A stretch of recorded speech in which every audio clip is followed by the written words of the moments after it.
والصلاة والسلام على أهل بيته الطيبين الطاهرين المعصومين المظلومين.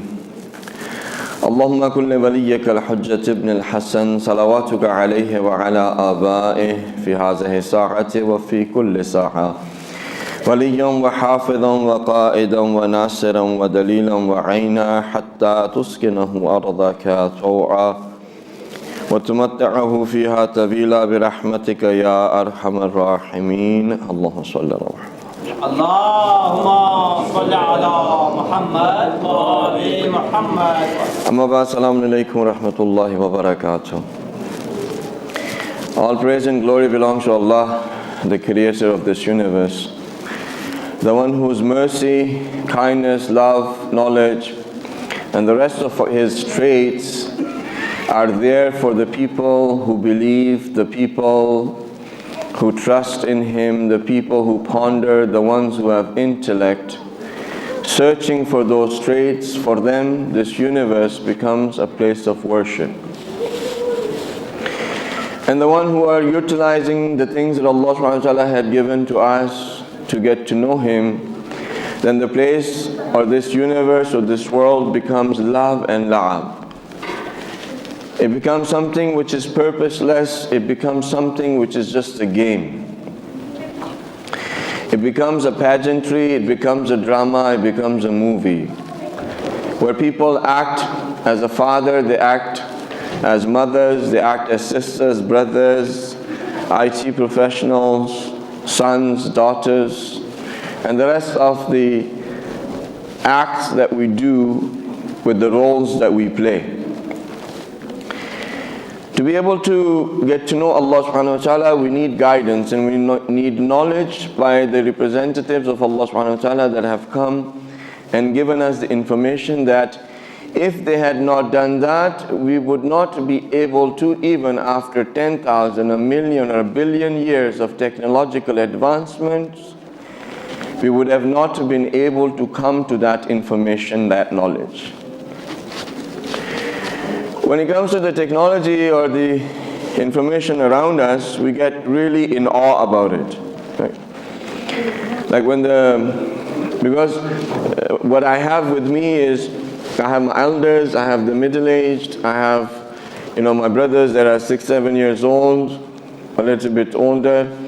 So I have all of these different levels that are my audience, and I need to give to everybody something that they can take. So if all of them just takes even one thing is enough, okay? Is enough for the acceptance of this particular worship and the effort that you've placed. So when the new phone comes out, right, the 6S that came out, I think, the Samsung 6S, it came out, people were in awe. And being in awe, they would line up for 2 days and try to get that phone.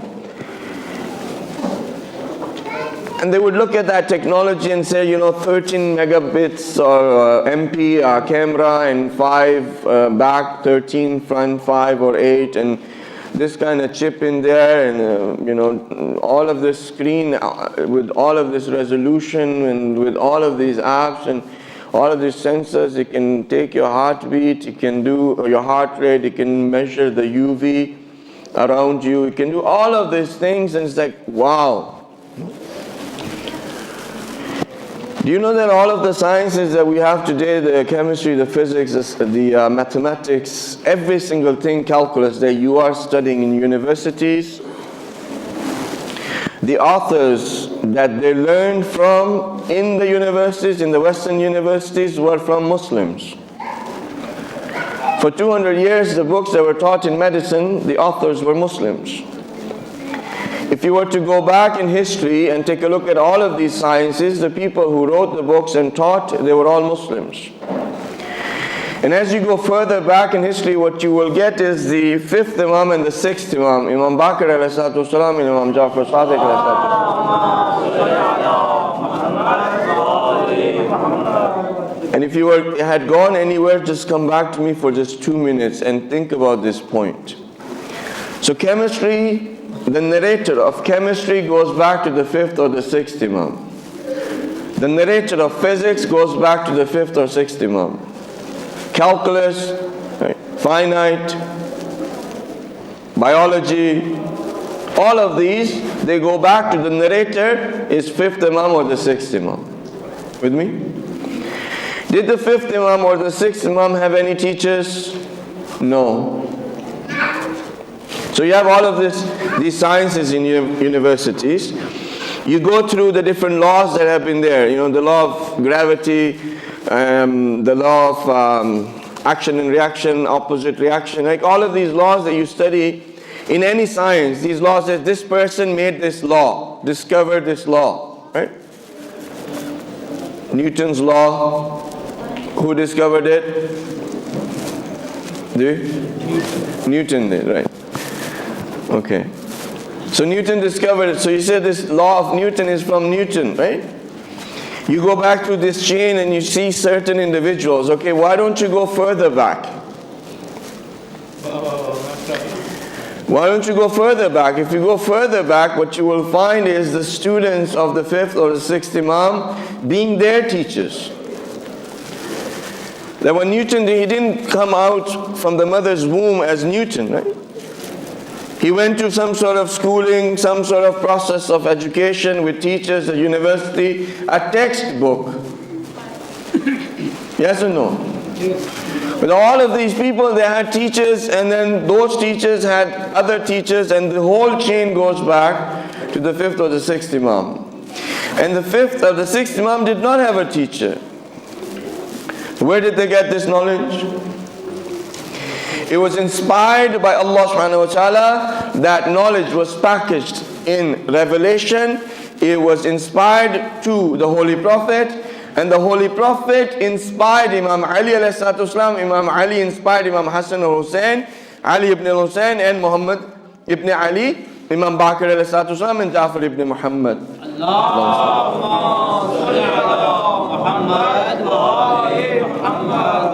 So if you keep going back of these knowledge, all of these sciences that we have, it actually goes back to Allah subhanahu wa ta'ala. Right. But all of this knowledge that was revealed to the Holy Prophet by Allah subhanahu wa ta'ala got tainted by people. As you see Quran being revealed by Allah subhanahu wa ta'ala to the Holy Prophet being infallible. Quran which has not changed for the last 1437 odd years. But people's understanding, their minds, their souls, their hearts tainted that knowledge. Right? The Prophet's traditions which are also pure, infallible. The words that the Prophet said, they are in the same capacity as the Quran, as long as Prophet had said it. But if somebody comes along and narrates that Prophet ﷺ said such and such, well, this is not the saying of the Holy Prophet, and that saying is not infallible. And that saying can be challenged. True? When you think about chemistry, physics, and all of these sciences, you put them in the worldly science. What I'm trying to tell you is that these sciences have been given to mankind by Allah subhanahu wa ta'ala. And mankind has utilized this knowledge, whether it was the knowledge of Quran, whether it was the knowledge of fiqh, ahkam, sharia, whatever knowledge it was that Allah subhanahu wa ta'ala gave to human beings, they corrupted it. So now, when you are in university, are you a religious science student? Or you are a Bachelor of Science student? I don't know what degree you guys have. What kind of student are you? Were you with me with all of the 1 plus 1 is 2, and 2 plus 2 is 4, and 3 plus 3 is 6? Were you with me? If you're in university and you're studying these sciences, are you a student of religious sciences or are you a student of secular sciences? What are you? With the introduction I gave you, religious sciences. We don't consider ourselves to be the students of religious sciences when we go to university to study our bachelor or master's degree. If somebody wants to go to the Hausa, then we say, yes, this person is a student of religious sciences. In reality, both of those knowledge, whether it is the knowledge about the Quran, about the Hadith, about tafsir, about fiqh, all of that goes to Allah subhanahu wa ta'ala. So does all of the sciences knowledge goes towards Allah subhanahu wa ta'ala. The laws of physics are the laws of Allah subhanahu wa ta'ala. Man did not make the laws of physics. If man did, it is man observed, man taught, man got taught. And now that law of physics, a man comes and says, this is the law of Newton. Baba, Newton didn't make this law. Somebody did. If you throw a ball with the same amount, it's going to bounce back. Who made that law? Newton didn't make it. Electricity was not, made by that particular person. He discovered it. He was flying a kite one day, and it had a key there, and all of a sudden, electricity. You know that the bulb that was first discovered is in the museum somewhere in America, and it's still lit. It doesn't fuse. If they were to give us those bulbs, the whole industry would go down. Right? The batteries that were first made, they're still running. They have the knowledge to give us the battery that never needs charging. That never goes, kaput. But then you don't have people buying their AAAs and AA's batteries or chargers and so forth. Then what has man done with this knowledge? What man has done is manipulated it with the same dirt and same impurity and the same world that is that ugly, based on greed, on jealousy, on arrogance inside, to manipulate this knowledge for that world, which projects outside as injustice, as poverty. A person who is muwahhid should understand that the world that they live in is the world where it is all a bunch of sciences and signs of Allah subhanahu wa ta'ala, and the task of that person is utilize all of those tools to build that world inside where Allah subhanahu wa ta'ala Almighty is the ruler. This is the shape, one of the shapes of Tawheed that Imam Hussain saved. That just if you are saying that I believe in Allah with your tongue is not enough.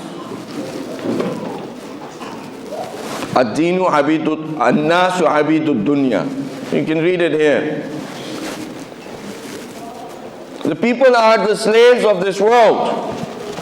Whose slave were we supposed to become? Allah subhanahu wa ta'ala's.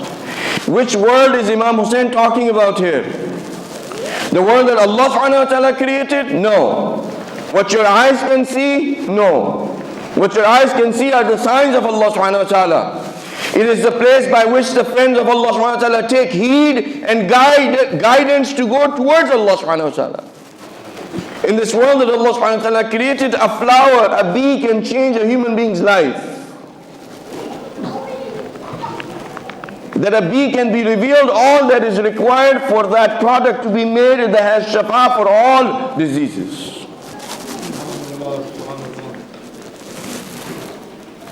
The slaves that people are of this world is the world they created, and I created and you created. That exists inside.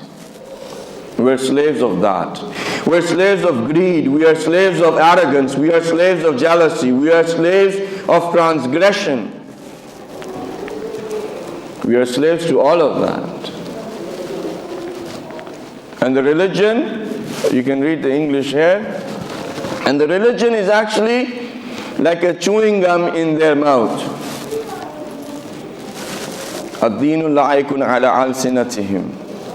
Religion is suspended in their mouths. It's on the tip of their tongue. What do you do with a chewing gum? Jay? Tell me, what do you do with the chewing gum? You chew on it. There's a flavor that a chewing gum has. As long as you're getting that flavor, what do you do? Say it with me. What do? You chew it. You keep it in your mouth. When the flavor is gone, what do? You just throw it out. And that's what the next sentence says. As long as they have comfortable lives, as long as they are getting the benefit from religion for their lives, they have the religion in their mouths.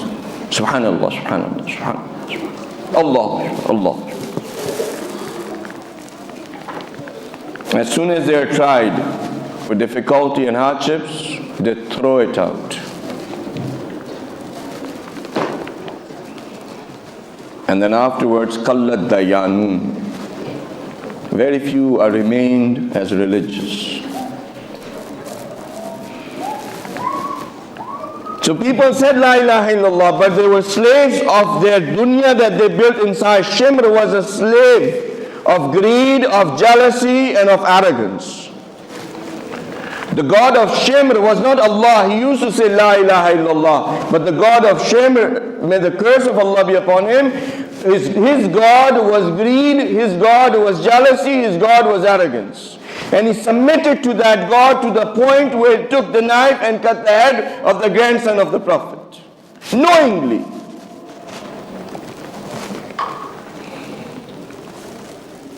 Those people who used to sit down on the mimbar of the Holy Prophet used the mimbar knowingly. You have to understand, they were not ignorant about it.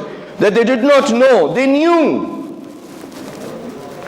They stood against the Holy Prophet while he was alive. When he passed away, they stood against the representative of the Holy Prophet. And after that, they stood against every representative of the Holy Prophet, which is of Allah subhanahu wa ta'ala. Against them, why? Because they did not want to submit to the will of Allah. They wanted to submit to the will of jealousy, arrogance, and greed.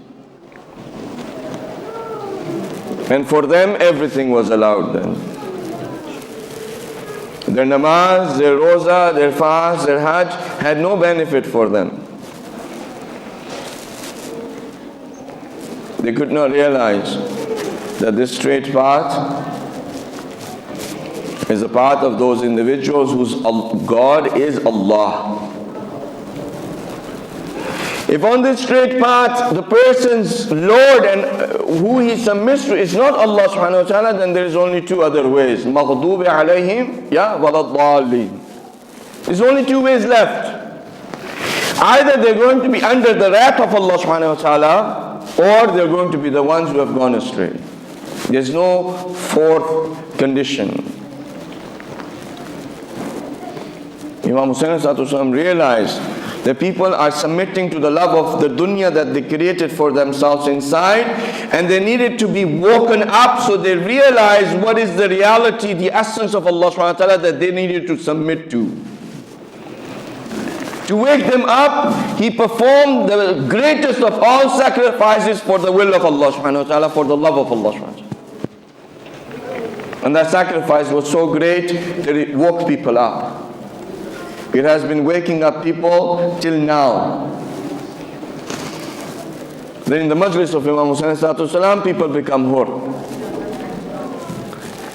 Maulana, he said that I went to the majlis and there were two people that were talking. These two people that were talking, he didn't wear the abaqaba, and so they didn't realize it's Maulana, but they were talking. This person said that last year in Muharram, in one of the majlises, I changed.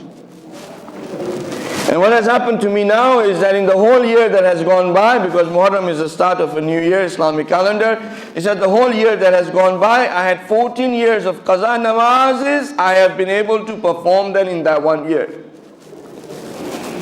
I had fast for 11 or 12 years, I have been able to manage that. The only month that I was not taking care of my previous fast was the month of my Ramadan. The whole year he fasted. He made his affairs with Allah subhanahu wa ta'ala correct. What? In majlis of Imam Hussain, he changed. How many of us are going to change?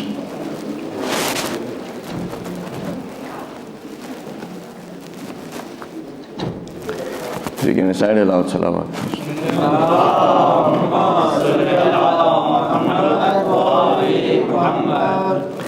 You know how when you guys recite a lower salawat, you know what the next thing is going to be, right? So why don't you just, in the beginning, just recite a loud salawat. Allahumma salli ala Muhammad wa ali Muhammad. So this is one of the points that we connected with the rest of the points that we had mentioned for the last 9 or 10 hours. When, you know, in the children, when they do the coloring, they have this book that has just the dots and they have to connect them. And once they start connecting, the whole picture comes about. So what we've been doing in the last 8 or 9 days that I've been talking to you, I've been just making those dots. And we're trying to connect the lines. Okay? Tawheed, we mentioned to you that there's different versions of it that are available in the market. You can buy the Tawheed of Christianity, you can buy the Tawheed of Judaism, you can buy the Tawheed of Hinduism, you can buy the Tawheed of Sikhism, you can buy even the Tawheed of Scientologists. Because what they will say is that science is our Lord. And there's only one. Only one, that is science, is our Lord. Even you can buy the Tawheed of an atheist. Okay, Baba, the atheists, they deny Allah subhanahu wa ta'ala. Well, they deny Allah subhanahu wa ta'ala, but they are opening their churches. Isn't it strange? Like if you're going to go to a church and you happen to be an atheist, whose worship are you doing? So whoever's worship you're doing in that church is your God. So now you're no longer an atheist. In front of whoever you are going to submit to, understand, love and obey, and shape and form your life around it, that is your God. There is no human being on the face of this earth that is godless. Being an atheist is actually like an oxymoron or something. Nobody is an atheist. Everyone has a God. And a lot of people have gods. The definition of a God is whoever is the nucleus of your life, that your life revolves around, your thoughts revolves around, your emotion revolves around, your actions revolves around, your love revolves around. Anything, anyone, anything that is that nucleus, that is your Lord.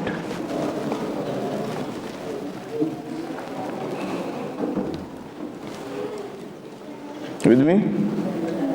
Just by saying from the tongue, La ilaha illallah, doesn't mean that your God is Allah. Your God is whomever that you've created in your mind, that is the nucleus of your life. And that every human being has done. You go through the Quran, you will see that Allah subhanahu wa ta'ala is talking about people that have made their lowly desires. He says, do you not see of people who have made their lowly desires as their gods? What are the lowly desires? For example, eating without having to sustain your life, eating like just for the sake of eating. मुझे बिरयानी बहुत पसंद है, यानी बिरयानी के बगैर मैं खाना नहीं खा सकता. बिरयानी नहीं होगी तो मैं खाना नहीं खाऊंगा. If I don't get biryani, I'm not going to have it. If this biryani is not on the table, I'm not going to eat. Or some people, हाथ की रोटी नहीं होगी तो मैं खाना नहीं खाऊंगा. Like if the wife is not going to go and slave herself over the hot stove after she's worked all day to make that bread and serve it to the husband, it's like, I don't want to eat. Now that haath ki bani roti, that bread made by hand, is your God. आप इंसान रोटी का गुलाम है, रोटी का आब्द है, क्योंकि उसका नफ्स, his willpower is not strong enough not to submit to that lowly desire of that pleasure of handmade roti. Now the roti is your God. You go through, look through our lives. How many lowly desires have become our gods? Allah subhanahu wa ta'ala is saying, why do you not look? If you're going to go back to your house, because you've already gone like 10 miles, and you feel incomplete because you left your phone at home, okay? That is your God.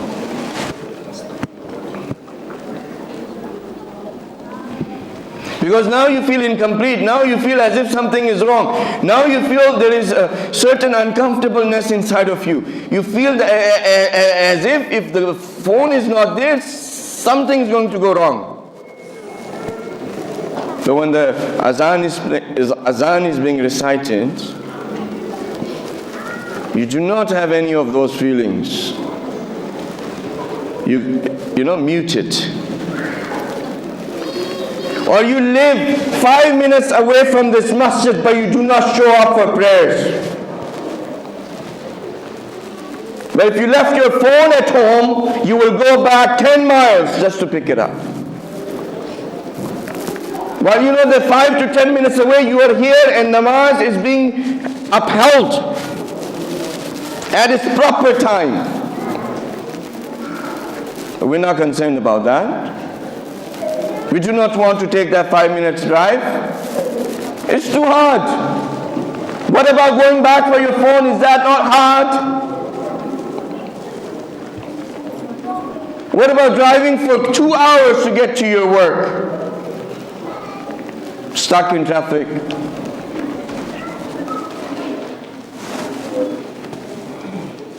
Who is your Lord? Who is my Lord? Who is the God that I submit to? Is it the creator of this universe, or it is the creation of mine?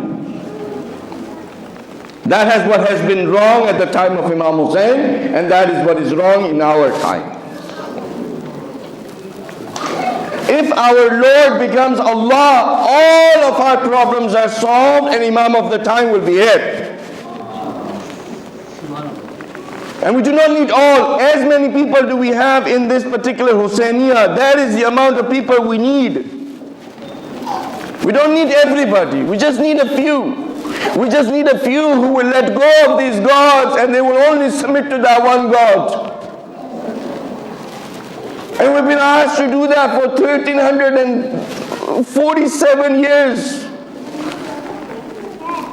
And we don't do it. We don't do it. You will see that after the 10 days are over, in 2 more days, on the 11th of Muharram or the 12th of Muharram, whatever the case happens to be, now that day maybe you guys will show up because there's a rock star coming.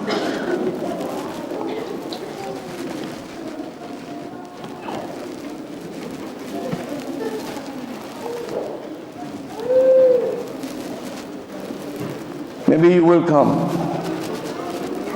Of those individuals who recite nohas in the way the songs are recited, we have the dhun of their nohas set on the instruments, who will create their CDs and distribute it as if it was a CD of a song,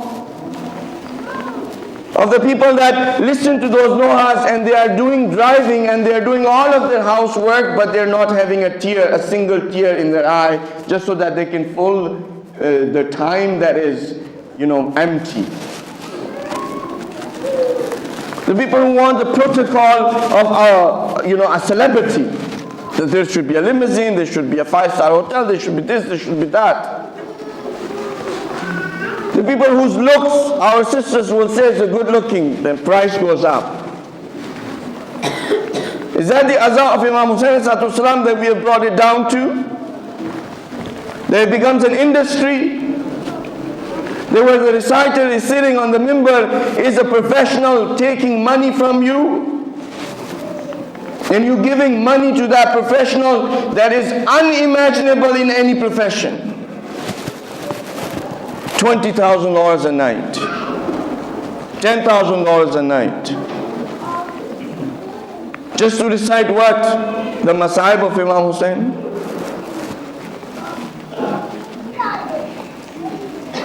To have a crowd of 400 and 500,000 people show up.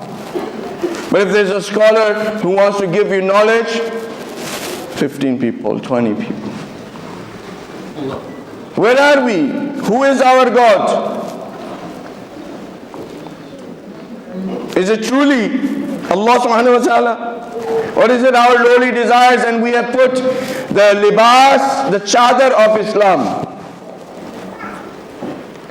That we still want to listen to music, but because we cannot listen to music anymore because we become religious, we want to supplement that, we want to fill that void with something by putting that is actually same sort of tone as the music, but put a libada, a chadar of mutaqaddus of Islam on top of it, so that it is justifiable for us.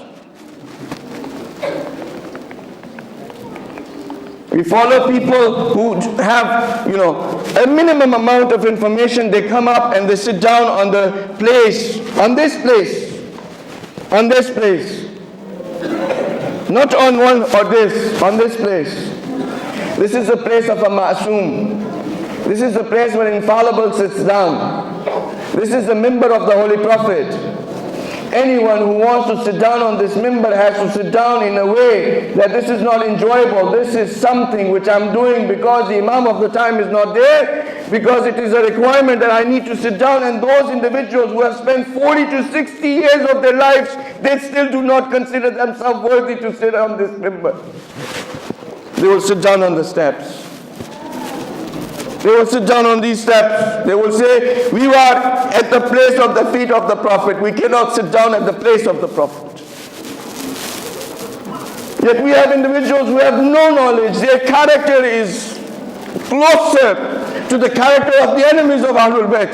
Their hearts are filled with the love of this world. They are raking money, putting in their pockets from the azah of Imam Hussein, selling the blood of Imam Hussein, and we let them sit down on this place of the taqaddus, of a place where the Prophet sit down. And we're okay with that. It doesn't bother us. But you will see. And once these 10 days are over, after, when you get into it, what I've been told is that maybe 10, 15 people are here. When the greatest of difficulties is about to start, when Imam Zaman was asked in a dream that a person, the scholar had, Imam was asked, I've heard that you cry tears of blood. Is that true? He said, yes. He said, was it the martyrdom of Imam Hussein? He said, no. Martyrdom of Hazrat Ali Akbar? No. Martyrdom of Hazrat Abbas? No. Martyrdom of Hazrat Ali Asghar? No. Then, Maulana, for whom do you cry the tears of blood? He says, Asham, Asham, Asham. When the Imam of the time is crying the bloods of tears, we are in our homes, comfortable homes. We do not want to walk with the kafila, with the prisoners, with the Zainab, with the daughters of the prophets. We do not want to walk with those little kids who were dropped from the camels and the mother saw them in the desert where they knew they could not survive an hour. And we consider ourselves the lovers of Ahlul Bayt alayhi salam, the lovers of Bibi Zainab. When you leave her, where is your love? We become the same.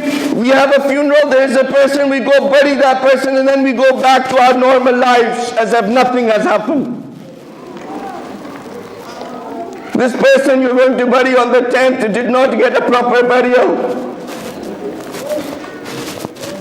His family members were taken prisoners. They were made prisoners. His son was put in shackles. His son was hit on the back with whips. His son had a bracelet of iron that had nails sticking inside. He had a necklace of iron made specially for him with nails sticking inside. When in the heat of Karbala, in the heat of Sham and Kufa, this metal would get hot, this iron would get hot. These nails would make impressions in his neck that never went away.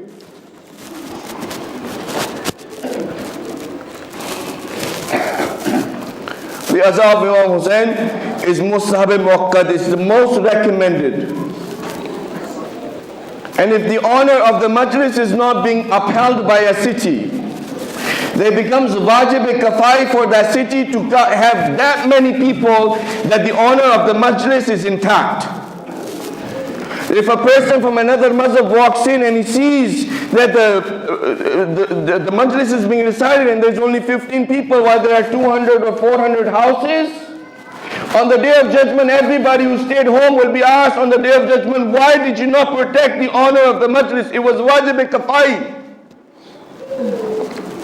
It doesn't say Mustahab Muakkad anymore. It doesn't say recommended anymore. It becomes wajib on the community. If a group of people do it, then the rest can stay at home. It's the same thing when you have a funeral, that a person comes, gives the ghusl to that individual, does the kafan and dafan, then you are not responsible on the day of judgment. But if nobody does that, every single person will be standing in the court of Allah subhanahu wa ta'ala, have to answer it.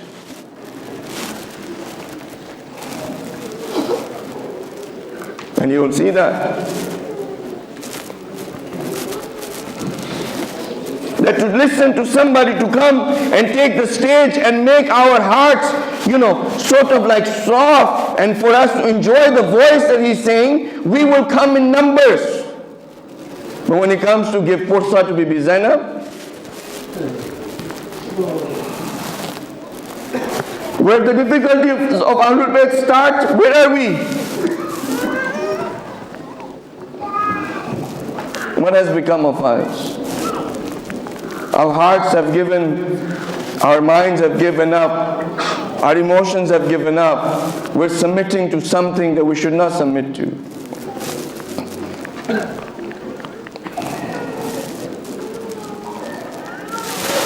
Hazrat Ali Akbar, Hazrat Ali Asghar, Hazrat Qasim.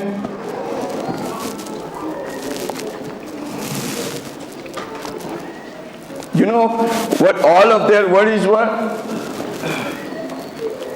You know what they worried about? They were not worried about going to the battlefield and get martyred. They had no worries about that. As the Qasim said that it is sweeter for me than honey. Why would a person who says that it's sweeter than honey would go to the battlefield worried? He wasn't worried. Hazrat Ali Akbar was not worried.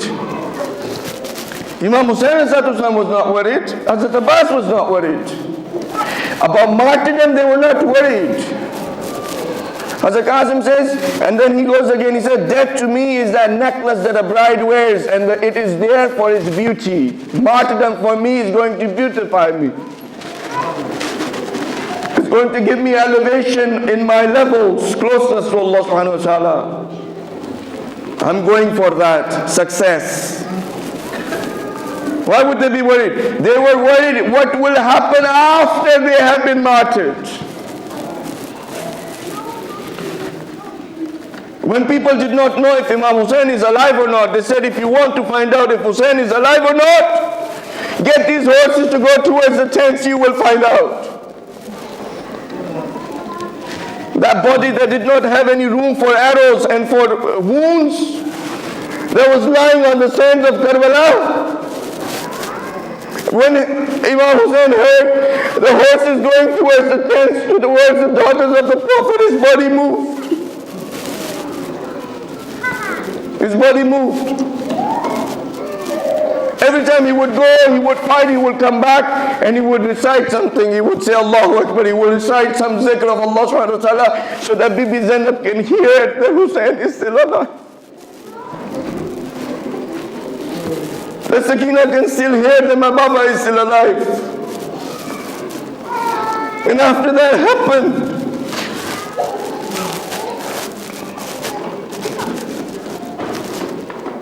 all day He was lifting the bodies. From morning, he was lifting the bodies. Imagine a person who was thirsty for 3 days.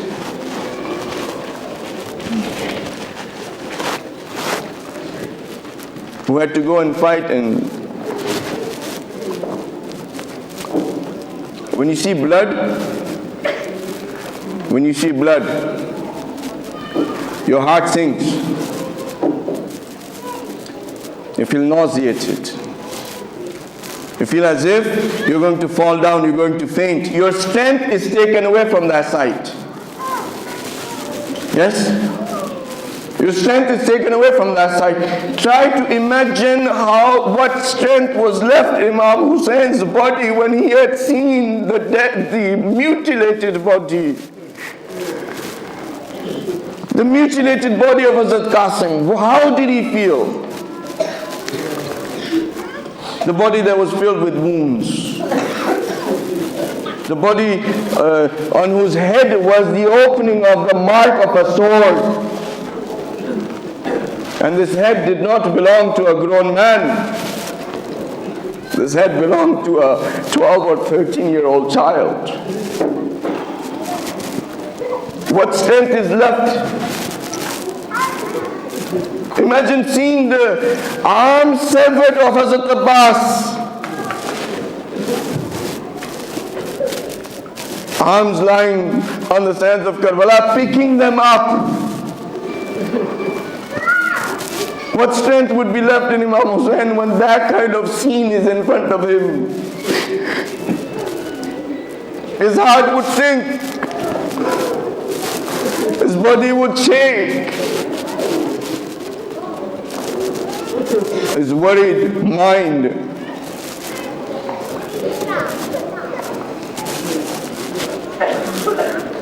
The dress that he had on, the clothes that he had on, somewhere was the blood of Hazrat Qasim, somewhere was the blood of Hazrat Abbas, somewhere was the blood of Hazrat Habib ibn Mazahir, of Hazrat Hur. His whole dress was bloodied. Do you know that? And this dress was made into a dress that had holes that you could not tell whether this is a dress anymore. And the Imam of the time has that. Has been looking at it for the last 1200 years. He looks at that dress somewhere. This is the blood of Ali Akbar. This is the blood of Qasim. This is the blood of Habib. He has this kurta, he has this dress in front of him.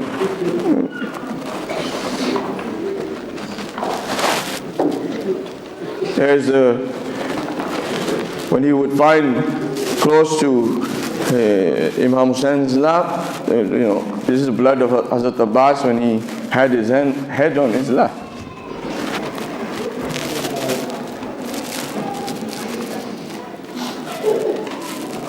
This might be the blood of Al-Yasghar.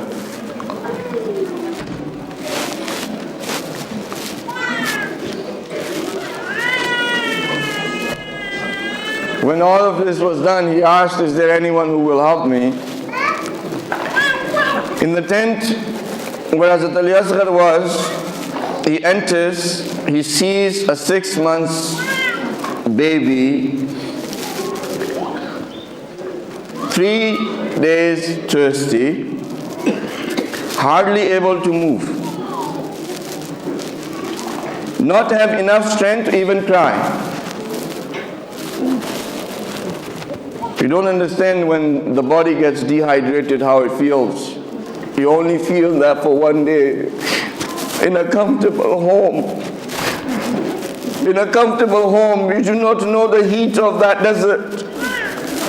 If the electricity goes for 2 hours or 4 hours, where you are from, people, they go mad, they go crazy with heat. They cannot bear it. This was a desert. A 6 months baby, they didn't have enough strength to cry anymore. Had fallen out of the crib, hearing the call of Imam Hussain. Her lips were cut. The skin was cut. Imam Hussain takes us to Al-Asghar.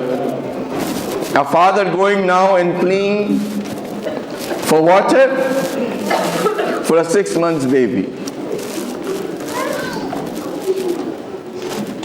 Or you can look at it the other way. Imam of the time giving the opportunity to those people who are his enemies for another chance. When Imam takes Hazrat Al-Asghar in front of these enemies, and the enemies, they see this child with the condition that Hazrat Al-Asghar had, that when he had taken his tongue out was blistered. A blistered tongue, a body that is hardly moving, a baby that's dehydrated, that his chest is moving very slowly, it's hard to breathe with a throat that is dry.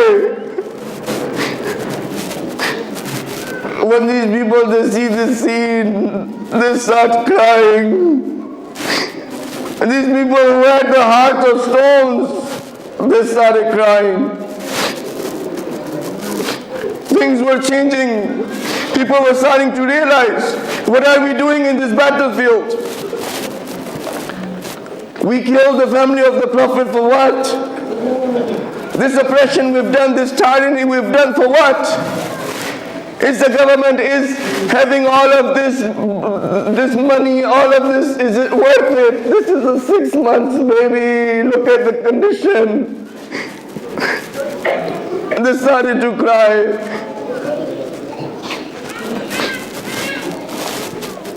And the enemy told, silence the tongue of Hussein. Silence his tongue. Hurmala was asked to silence the tongue of Imam Hussain with an arrow with 3 heads that was used to kill camels. Was prepared for a 6 months baby. And the mother is watching. Our mothers, may Allah subhanahu wa ta'ala save your kids. May Allah subhanahu wa ta'ala protect your kids.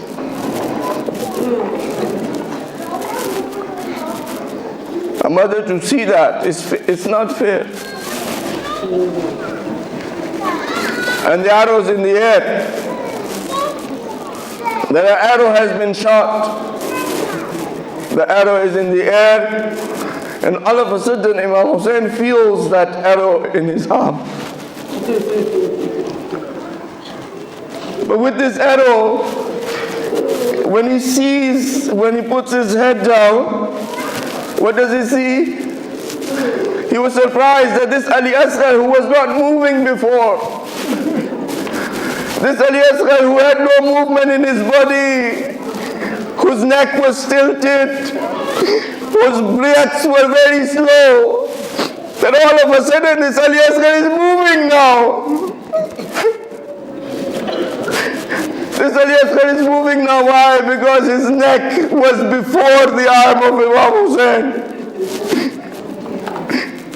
With that cut neck, the blood starts coming out. It starts getting collected in the hands of Imam Hussain. Imam Hussain standing there with his baby, he was 6 months old, who he had brought for some water, for him to give the chance to the enemies of Allah subhanahu wa ta'ala to save themselves. Here is this baby whose neck is now bleeding. This dehydrated body is giving the last of the liquids it has. And Imam Hussain doesn't know, where should I put this blood? Should I let it go on the earth? Should I let it go on the sky? Artist saying, I cannot bear this, I cannot bear the burden of this blood. The sky is saying, I cannot bear the burden of this blood.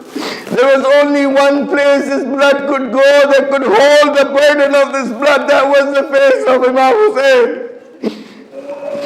That was the beard of Imam Hussein. He was the only one who had the strength. Imam Zaman says, I said, may the peace of Allah be upon you, O Hussein, whose beard was made red with the blood of Al-Yasghar.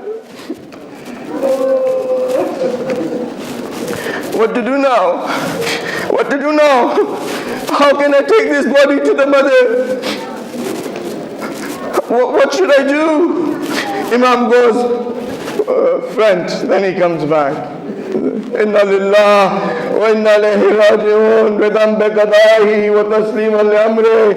Inna lillah wa inna ilayhi raji'un bidhanbi qada'ihi wa tasliman li amri. We are from Allah, to Him is our return. I am submissive to your will. I'm submitting to your will. I am agreement with your destiny. He goes back, he goes front, he comes back, he goes front, he comes back. You will perform that action on the 10th in your amal. When you are walking forward and coming back 7 times. How can a father take the body of this child? What would the mother say? What would the mother say? What would any mother say? Why? What did my child do? What was the sin of my child? What was the crime of my child? It was water. How much water would a 6 months baby take? Half a glass. While water was fed to the animals, a 6 months baby, how much water would he have taken? This much. And now I tell you, the saddest funeral in the world. Here's the father and here's the mother.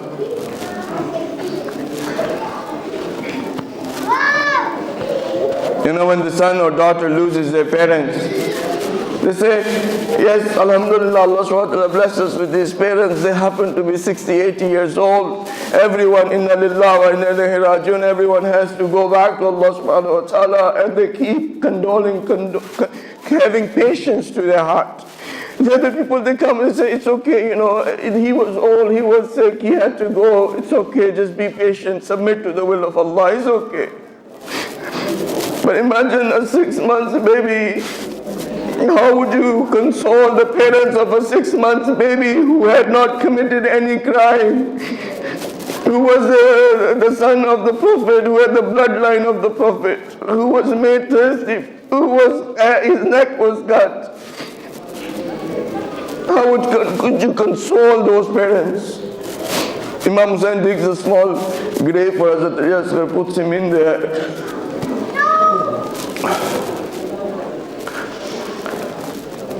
When they were collecting the bodies, when they were finding out, collecting the bodies so that they can sever the heads. You know, my youngsters don't cry anymore because their hearts have been hardened. You take their toys away, they'll cry. You take their iPad, their phone away, they'll cry. You know the other reason why they don't cry? It's because they haven't felt the love of an uncle or an aunt or a grandfather or a grandmother. They haven't felt the love even sometimes of their own parents. My brothers, if you can't cry, just being sad about this tragedy is a requirement. We're talking about Imam Hussain and his 6 months baby. The respect is such that at least you can be saddened by it. This is not a tale, this is not a story, it happened in Karbala. It actually happened. When they were tying up the bodies to sever the heads off, to put it on spears, They come to a point, they said, there was a body of a 6 months baby, we can't seem to find it. We can't seem to find that body. Because Yasser had made an impression on their hearts. Everybody remembered there was a 6 months baby that Imam Hussain had brought in the end. You know what they did? They took a spear and started hitting that spear in the sands of Karbala.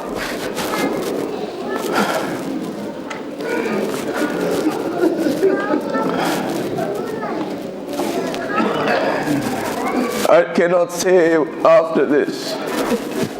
And don't imagine it either. Don't try to imagine it because it's unimaginable. It's unimaginable for a human mind of what happened next.